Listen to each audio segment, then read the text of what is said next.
Welcome to Chapter 2. In Chapter 2, we're going to be looking at what a derivative is, and in this particular section, 2.1, we're going to define what the derivative is and use it to solve the tangent line problem. Okay, so to work our way up to understanding what a derivative is, we need to first look at this question here. The question is, what is the instantaneous rate at x? First thing, you're going to see a bunch of animations on this graph here. Don't start copying those to your notes yet. I'll let you know when you can start copying them to the notes that you have. So just kind of follow along here. So we want to find the instantaneous rate at the point x on this curve. So what is instantaneous rate? Well, instantaneous rate is just a fancy way of saying slope. What is the slope at that point x on the curve? Well, for this class, calculus, it would have been an easy question to answer because it would have been a straight line. You can find the slope of a straight line using rise over run, the slope formula, what have you. But in this particular case, it's not a straight line. The slope keeps changing all along the curve, so we don't know the slope at this point x. So how are we going to figure out what the slope is at the point x? Well, we can start with the easier question, I suppose. What if I put another point somewhere further down the line on this curve, and I connected those 2 points with a line? Well, we could find the slope of that line. Now, it would give us kind of an estimate for the slope at point x, but it wouldn't be exact. But we kind of have to just live with that for now. So what kind of line is that? Well, we call that a secant line. It's a line that intersects a curve at 2 or more points. The slope of that line is not an instantaneous rate. We call that an average rate. We've used 2 points on the line, so that is our average rate of change. But again, we're not really interested in the average rate. We want the instantaneous rate, the exact slope at that point x. So what could we do? Well, instead of using that first point I drew, what if I drew a point closer to point x? Well, it still wouldn't give us the exact slope at x. It wouldn't give us the instantaneous rate at x, but it would be a little bit better approximation. Of course, we can move a point closer and closer and closer and closer and so on until ultimately I want that point to land on top of the point in question at x. Once we do that, we've drawn a different kind of line. That line we call a tangent line. It's a line that touches but does not intersect the curve. It just barely touches the curve at one point. And that is what we call instantaneous rate of change. Tangent lines are just the visualizations of instantaneous rates of change, which again are just slopes. So how are we going to determine the instantaneous rate or the slope of a tangent line? Well, again, let's back up and start with what we know. Now you can go ahead and annotate this on your notes that you can copy down. So first things first, I'm going to start off with a point a small distance, which I'm going to call delta x, away from my starting point x, just like I did in that other animation.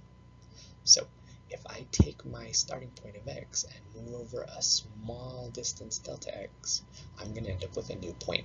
That new point is x plus delta x. The reason it's x plus delta x is this little distance right here is delta x. So when I add x to delta x, I end up with my new point, x plus delta x. So what is the y value that corresponds to that x value? Well, our y value for x was f of x. So by extension of that, we know the y value at x plus delta x is f of x plus delta x. The reason we need 2 x values and 2 y values is we can now find the slope between those 2 points, which I'm going to connect with a line. So we're going to find the average rate of change. Again, just another way of saying slope, but it's the slope between 2 points. So we can go ahead and use our good old from Algebra 1 slope formula. And I'm going to just indicate that this is the slope of a secant line, not a tangent line, by writing the word secant. So we have 2 y values we need to subtract on the top, 2 x values we need to subtract on the top. Our y2 is going to be f of x plus delta x. Our y1 is f of x, those are our 2 y values. Our two x values are x plus delta x, and our x1 is just x. So if you look at this formula, once we've plugged in everything, there's not too much we can do. The only thing we can really do is in the bottom. You'll notice there's a positive x and a negative x, which we can cancel out, and then we're left with that.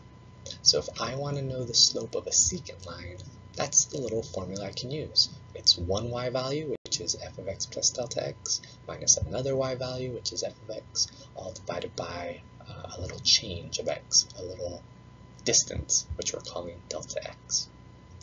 Okay, so I don't want to know the slope of a secant line though.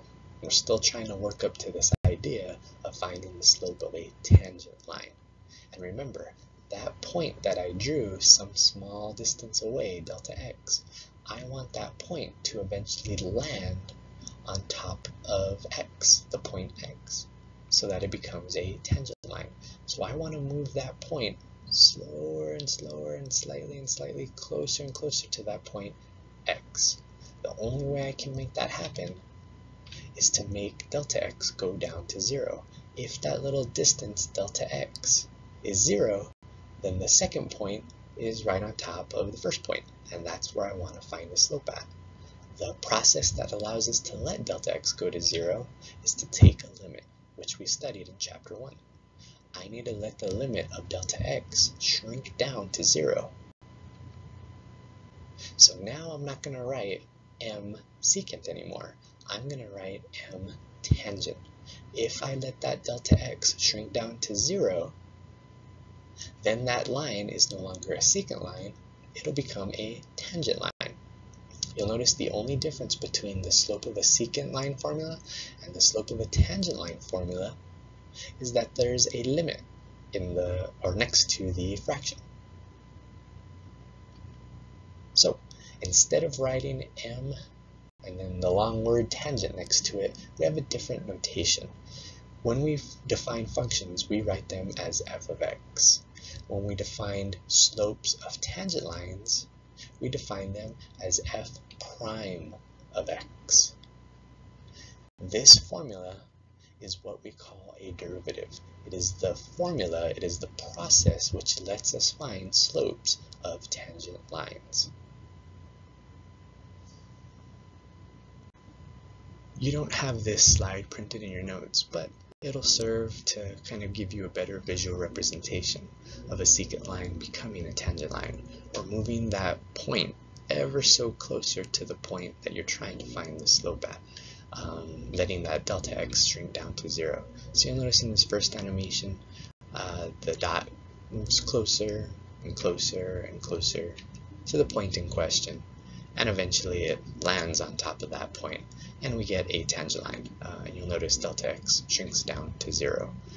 Same thing in this animation, you see the point moving closer and closer and closer so that we can find the slope at that point, or the instantaneous rate. And again, delta x is shrinking down to 0.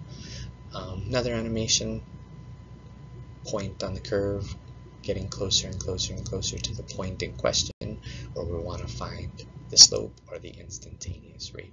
Again, delta x shrinking down to 0. Okay, a few more things to go over before we jump into some examples. A little vocabulary here. If you see the word differentiation, that's just talking about the process of finding the derivative of a function. So back to the definition of the derivative. Here it is again, so you can see it in all its glory. You got to remember one thing about this definition of the derivative. Since it is a limit, the limit has to exist, which means we can't have any holes, jumps, asymptotes, which limits wouldn't exist at. And another important key is sharp corners, which I'll go over in the last slide. The other form of the derivative that you need to know is usually on the AP test, delta x isn't used in the notation for the definition of the derivative. So just realize that h can be used in place of delta x. So just a slight little change to it, but they're both exactly the same formula. Just instead of delta x, we've replaced that with an h. But ultimately, when you look at this definition of a derivative, very complicated, looks hard, but you just have to keep in mind it's really just a fancy slope formula. In the top of that fraction is a change of y. And the bottom of that fraction is a change of x, which is another way of saying slope. And we're taking the limit of that fraction. So, very important things to keep in mind here. When you think, see, or hear the word derivative for the rest of this course, every single time you see, think, or hear the word derivative, you need to think slope, and specifically slope of a tangent line for the function that you're looking at. The second thing you should be thinking is the derivative is a limit, as in the definition of the derivative. The last thing you should keep in mind, which is really just another way of saying slope, but you have to kind of know this vocabulary and that they're all synonyms. Slope has another way of saying it, and that is called instantaneous rate of change. A derivative is the instantaneous rate of change of a function with respect to x. Okay, in this first example, we're being asked to find the slope of the graph of the function 2x plus 1 at the point 2, 5. So the most important word in this problem is the word slope. Anytime you see the word slope from here on out in this class, always think of finding a derivative. Now, luckily in this case, we don't really need calculus to find the slope of this function at the point 2, 5, because this is a function that's just a line, and it's already in the form of y equals mx plus b, so we can see that the slope is 2 at any point on this line. But to kind of practice using the formula for the derivative, we should start off with an easier one, then we'll work our way up to a harder one. So we're trying to find the derivative or the slope at the point 2, 5. So let's take the derivative. That's our formula for finding the derivative, f prime of x.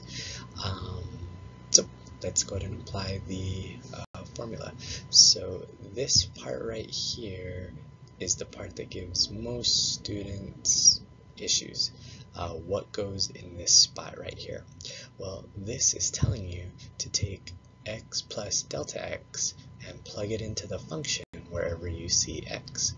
So you'll notice our function is 2x plus 1. So if I take x plus delta x and plug that in for x, I'll end up with 2 parentheses x plus delta x plus 1. Next, we're going to subtract away the function f of x. Our function f of x is 2x plus 1, and then we'll divide that all by delta x. So when we're taking these limits, we need to hopefully get some stuff simplified and hopefully cancel so that we can take a limit. So first things first, I notice I can take the 2 and distribute it to both of those terms. The x and the delta x are two separate terms, so we can go ahead and distribute that 2x. We'll end up with 2 times x plus 2 delta x plus 1. The other thing we can distribute is the negative into the 2x and the 1. You'll notice that we get the 2x, we have a positive 2x and a negative 2x, we have a positive 1 and a negative 1, and luckily all those cancel away. Now we're left with 2 delta x in the top and delta x in the bottom. After that, pretty simple to go ahead and cancel out the delta x's, and we are left with just 2. So first thing you're going to have to realize about doing these problems is you'll notice that I wrote the limit notation in every step of the problem. You have to write that limit notation in every step of the problem until you're actually ready to take the limit. Now that we're ready to take this limit, you just have to remember from the previous chapter that the limit of a constant is the constant. So we can see that our derivative f prime of x is equal to 2, which is great because we saw at the very beginning our slope should have been equal to 2. And since f prime of x is the same thing as saying slope, we know that the slope is equal to 2. In this next example, we're still trying to find the slope of a tangent line, but now our function is a little bit different. Our function now is 2x squared, and we want to find the slope of a tangent line, at x equals 3. So if we take a look at this graph, you'll notice it's a parabola. And unlike the previous example, which was just a line, we can't just look at the equation to see what the slope is. We're going to have to use calculus here and the definition of the derivative to help us find the slope at the point x equals 3, which is of course the slope of a tangent line. So how do you find the slope of a tangent line? Well, just like the previous example, anytime you think, see, or hear the word slope, I hope you're thinking to take a derivative, to use the derivative. And in this case, this is our definition of the derivative again. So I'm going to do a little bit of work on this side here, since this is a little bit more of a complicated problem. First things first, f of x is 2x squared. So you can see wherever I see f of x in the formula, I can replace it with 2x squared. The f of x plus delta x. So again, be careful. This is what usually gives students the most trouble because of the notation. When you see the f of x plus delta x, that's just asking you to plug in x plus delta x, that quantity, in place of x. So what does that look like when you plug in x plus delta x in place of x into our function? Well, we're going to go ahead and end up with 2 parentheses x plus delta x close parentheses squared. Again, we're replacing x in the function with the quantity x plus delta x, and always use parentheses around the x plus delta x when you're plugging that in. So our f of x plus delta x becomes 2 parentheses x plus delta x squared minus 2x squared. In the previous example, we distributed and we were able to cancel some stuff out. Unfortunately, there's nothing we can distribute here. We have an x plus delta x squared, so what we need to do is multiply that out. And again, I'm going to do it off to the side just so it doesn't get so messy in the main problem.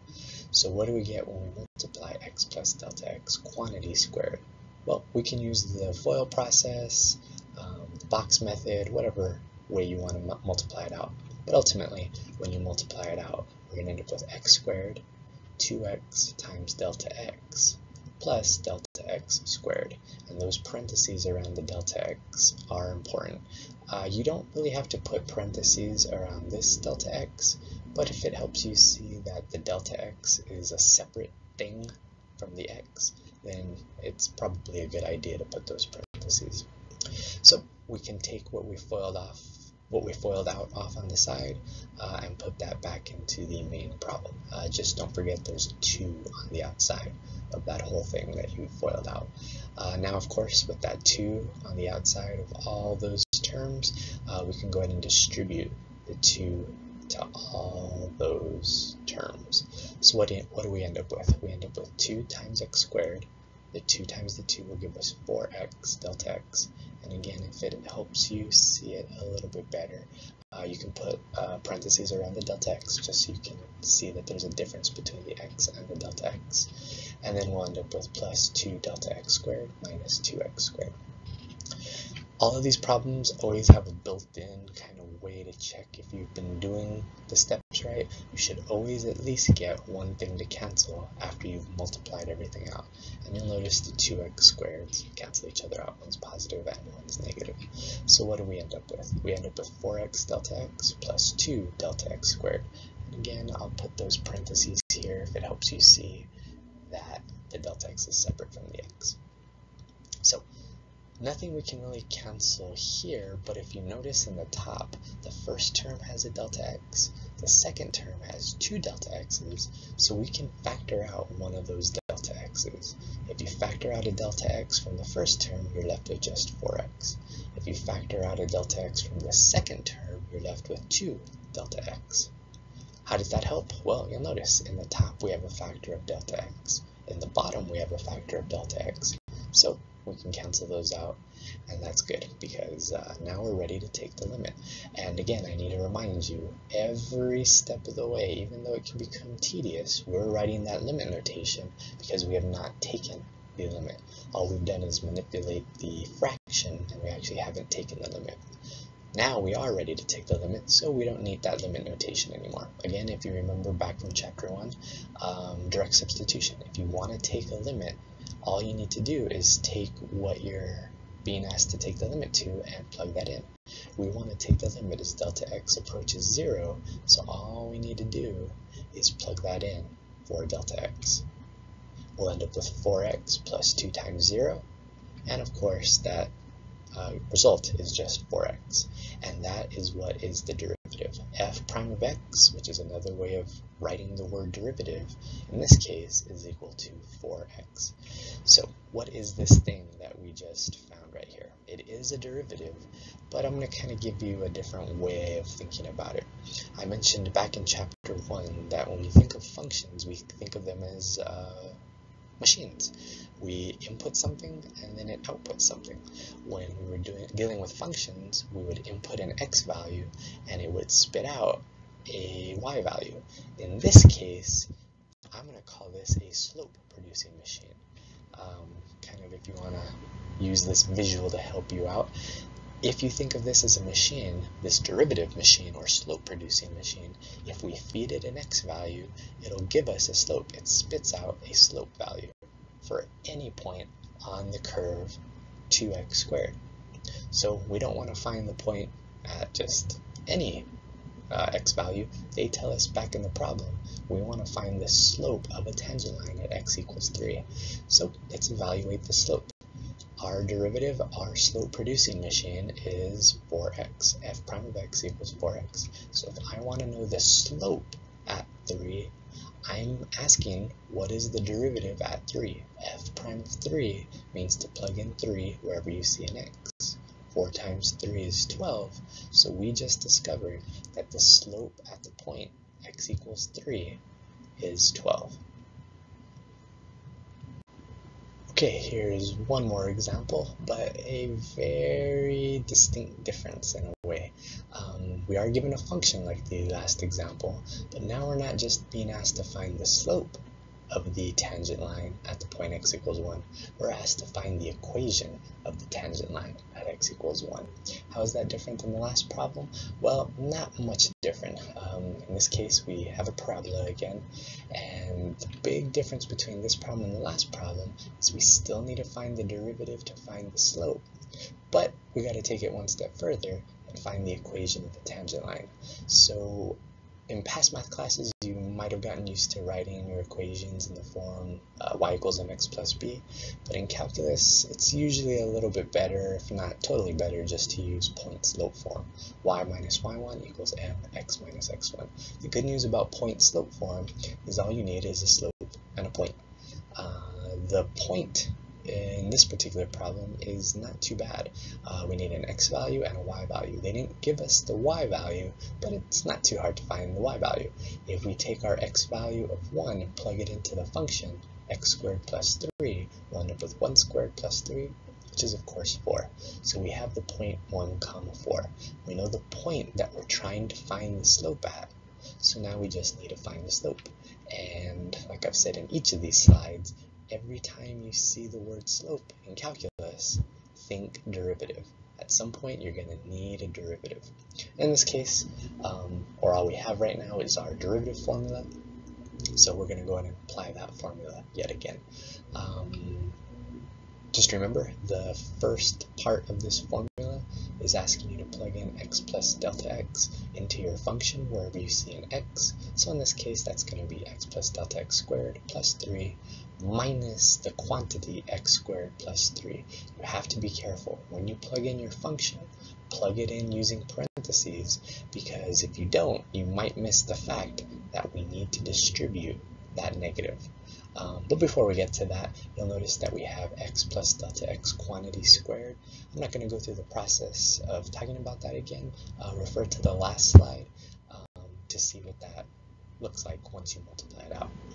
So you'll notice, again, we have that foiled out expression from the last slide, x squared plus 2x delta x plus delta x squared plus 3.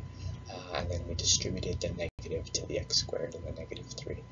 Just keep in mind again that there's a built-in check, so to speak, with these problems. If you don't get some stuff to cancel, at least one thing to cancel, some cases more, at this step after you've multiplied everything out, you've probably made a mistake.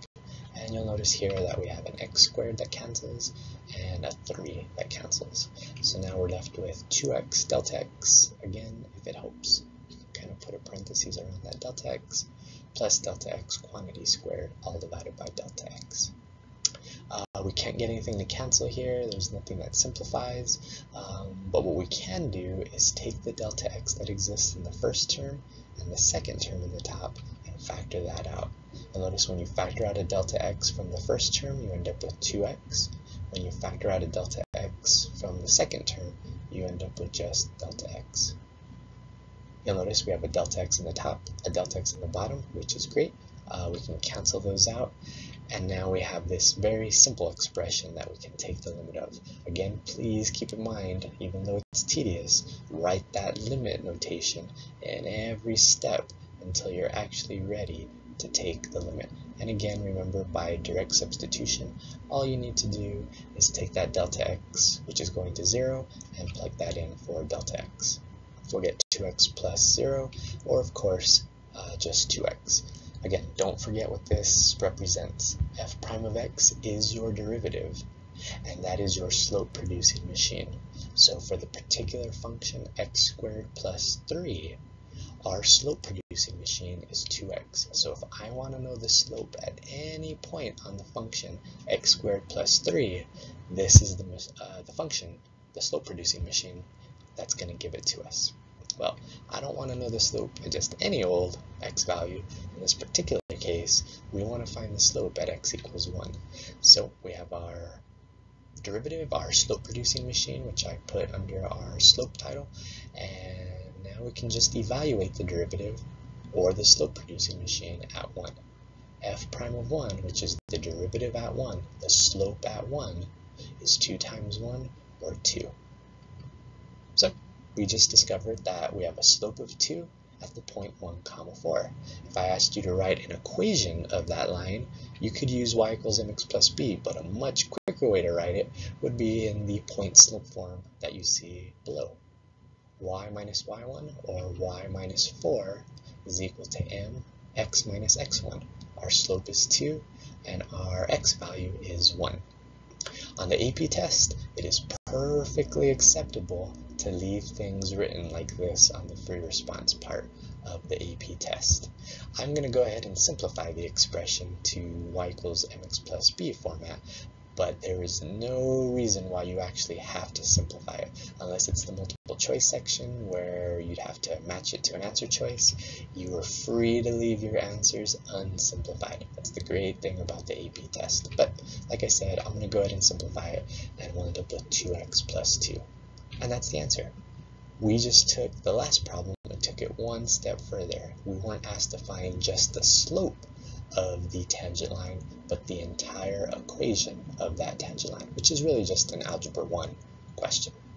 So I'm going to go ahead and graph that on the graph below just to give you a visual of what that looks like. If you graph 2x plus 2 and the equation x squared plus 3, you'll notice that looks like a tangent line. Okay, so one more follow-up question, common question that's usually asked on the AP test sometimes. At what x value is the tangent line horizontal? So you might have to think about that for a little bit, but just realize one thing. Tangent lines are just lines, and if they're horizontal, we know the slope of a horizontal line is 0. So really this question is just asking us to find where the slope of our function is 0.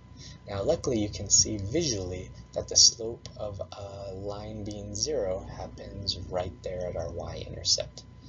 But let's pretend we couldn't see that visually. How would we find at what x value, which happens to be 0 in this case, but at what x value we have a slope of 0?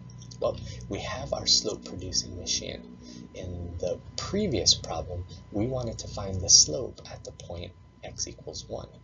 Well, in this case, we don't know the x value. All we know is that the slope is 0, and you just have to remember that another word for slope is derivative. F prime of x is a derivative, so in place of f prime of x, we're going to plug in 0. We want to know where the slope or derivative is 0, So I'm going to plug in 0 for f prime of x, and then solve for x. We're trying to find the x value where the tangent line is horizontal. Of course, you can see dividing by 2 just gives you 0, and we have a horizontal tangent at 0. Again, I'll draw in that visual picture there so you can see it alongside the tangent line at x equals 1. But there you go. If you're asked to find an x value where you have a particular slope, you'll just plug that slope in for f prime of x. Okay, last thing we have to talk about is something called differentiability. Differentiability just means can you take a derivative at a point on a function. So the way we kind of understand differentiability is this little statement at the top of this slide that says differentiability implies continuity. Kind of complicated, so I'm going to kind of break this down for you. Basically what it's saying is if a function is differentiable, if you can take the derivative of a function, then you know it has to be continuous. Main reason for that is we know that differentiable functions are very smooth. If you have a smooth curve, you can take a derivative at any point on that curve. So that's going to be the majority of the time, I would imagine. But the times where we can't take a derivative are the ones we should really focus on. So there's 3 things that are going to destroy differentiability. There's 3 things that are going to hurt your ability to find a derivative. The first should be an obvious one. If you have a hole, a jump, an asymptote, there is no slope at that point because it's not a continuous function. So we can kind of visually see that very easily in that example there. The next one might take a little more thinking to understand, but ultimately you just have to remember one thing about vertical lines.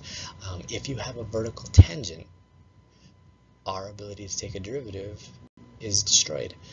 Vertical tangents or vertical lines don't have a slope. The slope of a vertical line is undefined. It just doesn't exist. So if there's no slope at a vertical line, then there's no derivative at a vertical line. So that would destroy the differentiability of it.